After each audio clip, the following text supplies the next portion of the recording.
दोस्तों, संगम नगरी प्रयागराज में महाकुंभ का आयोजन शुरू हो चुका है और आए दिन हमें कुछ नया देखने को भी मिल रहा है।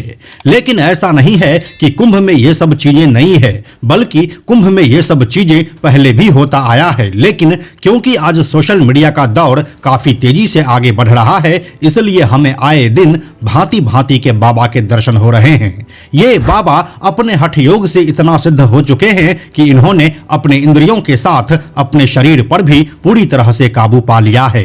अब क्या होता है हठ योग और ये कौन कौन से बाबा हैं जो अपने आप को सिद्ध कर चुके हैं, आइए आपको बताते हैं आज के इस वीडियो में।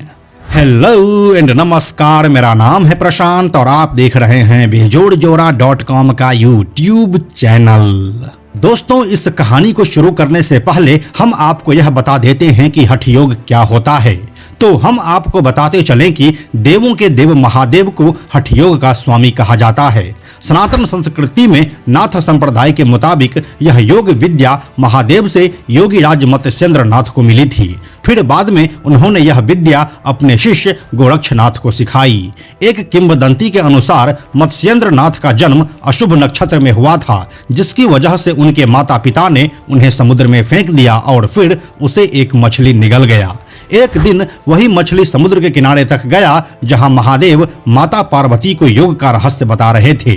यह बात मछली के पेट में मौजूद मत्स्येंद्र नाथ ने भी सुनी और फिर वह वहीं पर इस योग का अभ्यास करने लगे। मत्स्येंद्र नाथ इस योग को मछली के पेट में 12 साल तक अभ्यास किया और फिर जब वह बाहर निकले तो वह उसी अवस्था में थे। मछली के पेट में सालों तक रहने की वजह से उनका नाम मत्स्येंद्र नाथ पड़ा और इस योग को हठ योग का नाम दिया गया। तो यह थी हठ योग की कहानी कि यह होता क्या है। अब कहानी उन बाबाओं की जिसने सालों साधना करके अपने हठ योग को सिद्ध किया है और आज सोशल मीडिया के माध्यम से हम उनको महाकुंभ के मेले में देख रहे हैं। इस लिस्ट में पहले बाबा का नाम है गंगापुरी महाराज। इस बाबा की उम्र 57 साल की हो चुकी है और इनकी हाइट सिर्फ 3 फुट 8 इंच की ही है। हाइट की वजह से लोग उन्हें लिलीपुट बाबा भी कहते हैं। बाबा ने 32 सालों से स्नान नहीं किया है, ये उनका हठ योग है। वे अपने पैरों में खड़ाऊं और नाक के बीच में बाली पहनते हैं। लंबे समय तक शमशान में साधना भी वह कर चुके हैं। गंगापुरी महाराज असम के रहने वाले हैं और खुद को जूना अखाड़े का साधु बताते हैं। हालांकि वे अखाड़े से अलग एक छोटी सी कुटिया में रहते हैं। उनके जन्म से पहले उनके माता पिता ने 7 संतानों को खोया था और फिर उनके जन्म के बाद उनकी माता का निधन हो गया, जिसके बाद उनके पिता ने उनका त्याग कर दिया। फिर गंगापुरी महाराज को उनकी मां की सहेलियों ने पाला। गंगापुरी महाराज कहते हैं कि मेरे मन में एक इच्छा है, जब वह इच्छा पूरी हो जाएगी तो शिप्रा नदी में नहाऊंगा और कामाख्या चला जाऊंगा। हालांकि वो इच्छा क्या है वो इसे किसी को नहीं बताते हैं। इस लिस्ट में दूसरे बाबा हैं बाबा महाकाल गिरी। हठ योगी नागा सन्यासी महाकाल गिरी ने पिछले 9 सालों से अपने बाएं हाथ को ऊपर उठा रखा है। उनकी उंगलियों के नाखून कई इंच तक लंबे हो गए हैं। उनका दावा है कि उन्होंने अपने हाथ में शिवलिंग बना रखा है। इस हठ योग को ऊर्ध्वबाहु कहा जाता है। बाबा महाकाल गिरी अपने सभी काम एक हाथ से ही करते हैं। एक हाथ से ही उन्होंने कुटिया के बाहर रेत से शिवलिंग भी बना रखा है। वे रोटी भी एक हाथ से ही बना लेते हैं। वे कहते हैं कि अब इस तरह से रहने की आदत पड़ गई है। गुरु की कृपा से अब कोई दिक्कत नहीं होती है। आखिरी सांस तक इसी अवस्था में रहूंगा, ऐसा मेरा मानना है। बाबा महाकाल गिरी आगे कहते हैं कि कोई भी तपस्या यूं ही नहीं होती है। हर तपस्या के पीछे कोई न कोई मकसद जरूर होता है। मेरा संकल्प है कि देश में धर्म की स्थापना हो और गौ हत्या बंद हो। हम आपको बताते चलें कि बाबा महाकाल गिरी 8 साल की उम्र में साधु बन चुके थे। साल 2001 में प्रयागराज में उन्होंने नागा साधु की दीक्षा ली थी और वे 3 साल नर्मदा नदी की परिक्रमा भी कर चुके हैं। इस लिस्ट का हमारा तीसरा नाम है बाबा रमेश कुमार का, जिन्हें आप कांटों वाले बाबा के रूप में भी जानते हैं। बाबा रमेश कुमार कांटे वाले बाबा के नाम से मशहूर है। यह बाबा कांटों पर अपना आसन लगाकर रहते हैं। कांटों पर ही वह सो भी जाते हैं। उनके लिए कांटा ही उनका बिस्तर है। वे पिछले 35 सालों से इस तरह से साधना करते हुए आ रहे हैं और अब उन्हें इसकी आदत पड़ गई है। इस बाबा का जन्म प्रयागराज के एक छोटे से गांव में हुआ था। साल 1990 में जब अयोध्या में राम मंदिर निर्माण के लिए देश भर में आंदोलन हो रहा था और कार सेवा हो रही थी, तब उनकी उम्र 17 साल की थी। उस समय वे भी कार सेवक बनकर अयोध्या गए थे। वे कहते हैं कि पुलिस राम भक्तों को लाठियों से पीट रही थी, उनके साथ मारपीट कर रही थी। इससे आहत होकर मैंने संकल्प लिया कि जब तक रामलला टेंट से हटकर मंदिर में विराजमान नहीं होते हैं, मैं कांटों पर ही रहूंगा।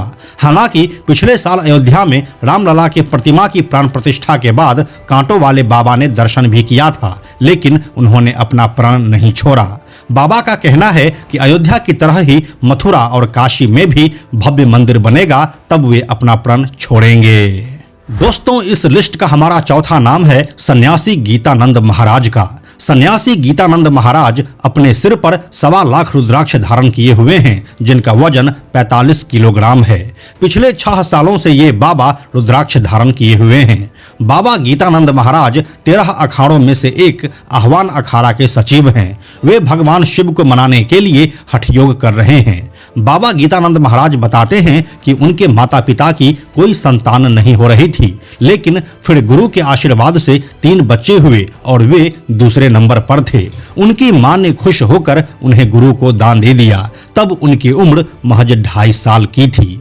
गुरु उन्हें लेकर अपने साथ चले गए। फिर 12-13 साल की उम्र में उनका हरिद्वार में संन्यास कार्यक्रम हुआ। इसके बाद वे सन्यासी बन गए। इस लिस्ट का हमारा 5वां नाम है योगी राजेंद्र गिरी बाबा का। योगी राजेंद्र गिरी बाबा 14 साल से एक ही पैर पर खड़े होकर तपस्या कर रहे हैं।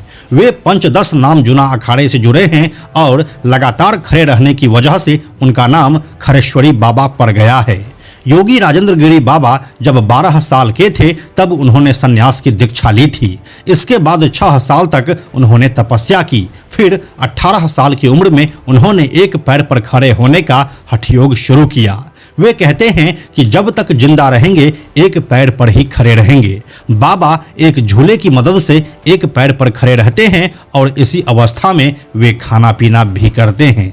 तो दोस्तों, यही थी हठ योग के बारे में जानकारी और कहानी उन बाबाओं की जिन्होंने हठ योग से खुद को सिद्ध कर लिया है। अगर आप भी ऐसे और बाबा को जानते हैं जो आपके आस पड़ोस में रहते हैं तो हमें कमेंट में लिखकर जरूर बताइए। साथ ही अगर आप भी इस महाकुंभ में संगम में डुबकी लगाना चाहते हैं तो कमेंट में हर हर महादेव जरूर लिखिए। हम जल्दी मिलते हैं आपसे एक नए कहानी के साथ में हम आपको यह भी बताते चलें कि आप में से 97% ऐसे लोग हैं जो हमारे वीडियोस को देखते तो हैं, लेकिन हमारे चैनल को सब्सक्राइब नहीं करते हैं। ऐसे लोगों से हमारी हाथ जोड़कर विनती है कि अगर आपको हमारे वीडियोस पसंद आ रहे हैं तो आप बेजोड़ जोड़ा के इस चैनल को सब्सक्राइब जरूर कर लीजिए। साथ ही बेजोड़ जोड़ा नाम से हमारा एक एक्स अकाउंट है, यानी कि ट्विटर अकाउंट है, आप उसे भी फॉलो जरूर कीजिए। यह वीडियो अगर आपको पसंद आया तो इसे लाइक और शेयर जरूर करें। आने वाले वीडियोस के लिए बेजोड़ जोड़ा को सब्सक्राइब करके बेल आइकन को टच करना ना भूलें। Thank you so much.